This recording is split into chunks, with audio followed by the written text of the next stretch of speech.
We are talking everything wedding today, and Michelle Myers from East of Merlot joins us now. We want to talk about from the time you get engaged to you make it down the aisle.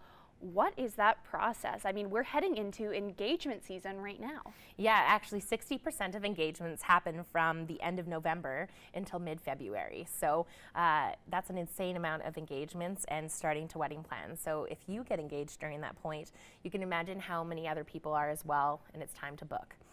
Depending on when you want to get married, the first thing you want to nail down is a venue, and of course a church if that's the direction you're going to go, because those are the biggest places and is the location, and they are grabbed the first. If your wedding's big, like 200, 300 more people, you're going to have a lot more trouble finding a venue than you are if you're 100 people. So depending on that, and making a guest list right away is kind of a good way to start and really dig into where you're going to have to go.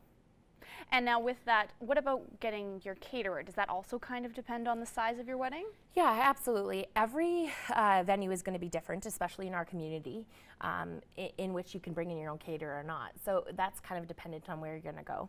If you can bring in your own caterer, you should definitely book it as soon as you can. Caterers are definitely more flexible. They can usually do 4 weddings on a day or something like that. They're not just committed to you. So it's a little bit easier to get in. You can't fit more than one wedding in a building per se. So. And being that you've done over 200 weddings, which to me that is amazing. I can't believe you've dealt with that many brides. But how long is like the average length of engagement and that planning time for people? Everybody's really different, and I would like to say that there's a magic number, but there isn't. I would say 1 year is still very typical for an engagement period, but I mean, now there's less pressure on our society to be married and do all those traditional things, so people are having kids before they're even married. So sometimes they're married or engaged for 2 to 3 years before actually going through and doing the wedding. At the same time, people can get married in 6 months or less.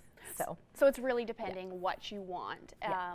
And then how much time it will take to plan. Now, wedding dresses can take, you could buy it off the rack, or it could take several months or to a year. It just depends on what your value is. If you're somebody who wants that $5,000 gown made of lace and all those things, it's going to go into not only getting the dress made, because it'll come custom, it's going to have to go into alterations after, which means you're going to need like a year to a year and a half of time on a very expensive dress. Now, if you're buying off the rack, obviously a lot easier. Alterations still take time. However, you kind of could do it in the 6-month period. But usually a turnaround on a dress when purchasing it is a minimum of 6 months.